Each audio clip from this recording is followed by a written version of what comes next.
Hi friends, ನೀವು ನೋಡ್ತಾ ಇದ್ದೀರಾ ಎಂಟೆಕ್ ಚಾನಲ್. ಫ್ರೆಂಡ್ಸ್, ನಾವೊಂದು ಅಪ್ಲಿಕೇಶನ್ ಯೂಸ್ ಮಾಡಿಕೊಂಡು ನಮಗೆ ಯಾವ ಟವರಿಂದ ಸಿಗ್ನಲ್ ಬರ್ತಿದೆ ಅಂತ ತಿಳ್ಕೊಬೋದು ಫ್ರೆಂಡ್ಸ್. ಅದು ಅಷ್ಟೇ ಅಲ್ಲ, ಡೇಟಾ ಸ್ಪೀಡ್ ಎಷ್ಟಿದೆ ಅಂತ ತಿಳ್ಕೊಬೋದು. ಅದು ಹೇಗೆ ಅಂತ ಇವಾಗ ನೋಡೋಣ. ಪ್ಲೇಸ್ಟೋರ್ಗೆ ಹೋಗಿ, ಪ್ಲೇಸ್ಟೋರ್ನಲ್ಲಿ ಓಪನ್ ಸಿಗ್ನಲ್ ಅಂತ ಟೈಪ್ ಮಾಡಿ. ನೋಡಿ, ಇಲ್ಲಿ ಬಂದಿದೆ. ಇಲ್ಲಿ ಇದೆಯಲ್ಲ, speed test and 3G 4G wifi maps ಅಂತ, ಇದನ್ನು ಇನ್ಸ್ಟಾಲ್ ಮಾಡಿ. ಇನ್ಸ್ಟಾಲ್ ಆಗ್ತಿದೆ.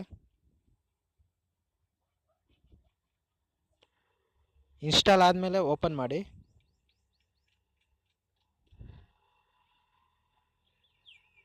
ಓಕೆ ಕೊಡಿ.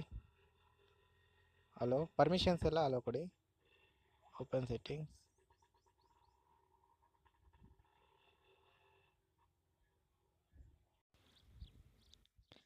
ನೋಡಿ ಫ್ರೆಂಡ್ಸ್, ಓಪನ್ ಆಗಿದೆ. ನೋಡಿ, ಈ ಡೈರೆಕ್ಷನಲ್ಲಿ ಸಿಗ್ನಲ್ ಬರ್ತಿದೆ. ಈ ಡೈರೆಕ್ಷನಿಂದ ಸಿಗ್ನಲ್ ಬರ್ತಿದೆ. ಸೆಲ್ ಟವರ್ಸ್ ನನ್ನ ಹತ್ರದಲ್ಲಿ ಯಾವ್ಯಾವಿದೆ ಅಂತ ನೋಡ್ಬೋದು. ಇದನ್ನು ಪ್ರೆಸ್ ಮಾಡಿದ್ರೆ ಸೆಲ್ ಟವರ್ಸ್ ಅಂತ ನೋಡಿ ಫ್ರೆಂಡ್ಸ್. ನನ್ನ ಹತ್ರದಲ್ಲಿ ಇಷ್ಟೊಂದು ಜಿಯೋ ನೆಟ್ವರ್ಕ್ಸ್ ಇದೆ, ಜಿಯೋ ಟವರ್ಗಳಿದೆ. ನೋಡಿ,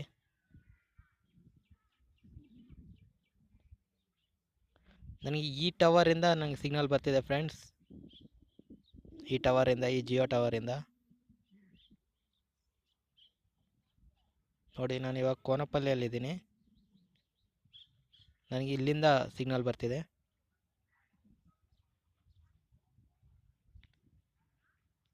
ಇನ್ನೊಂದು ಡೇಟಾ ಸ್ಪೀಡ್ ಕೂಡ ಚೆಕ್ ಮಾಡ್ಬೋದು ಫ್ರೆಂಡ್ಸ್. ಟೆಸ್ಟ್ ಅಂತ ಕೊಡಿ, ಸ್ಪೀಡ್ ಟೆಸ್ಟ್ಗೆ ಹೋಗಿ.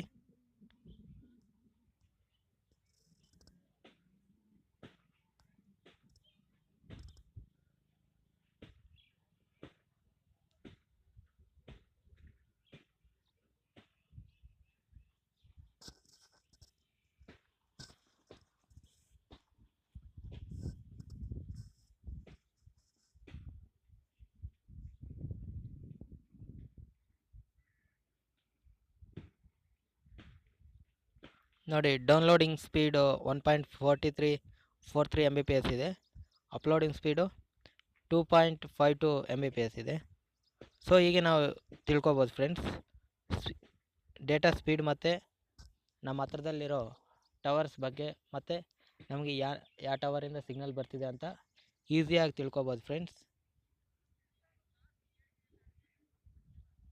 ನನ್ನ ವಿಡಿಯೋ ಏನಾದರೂ ನಿಮಗೆ ಇಷ್ಟ ಆದರೆ ಲೈಕ್ ಮಾಡಿ, ಶೇರ್ ಮಾಡಿ ಫ್ರೆಂಡ್ಸ್, ಮತ್ತು ಸಬ್ಸ್ಕ್ರೈಬ್ ಮಾಡೋದು ಮಾತ್ರ ಮರ್ತೋಗಬೇಡಿ ಫ್ರೆಂಡ್ಸ್. Thank you.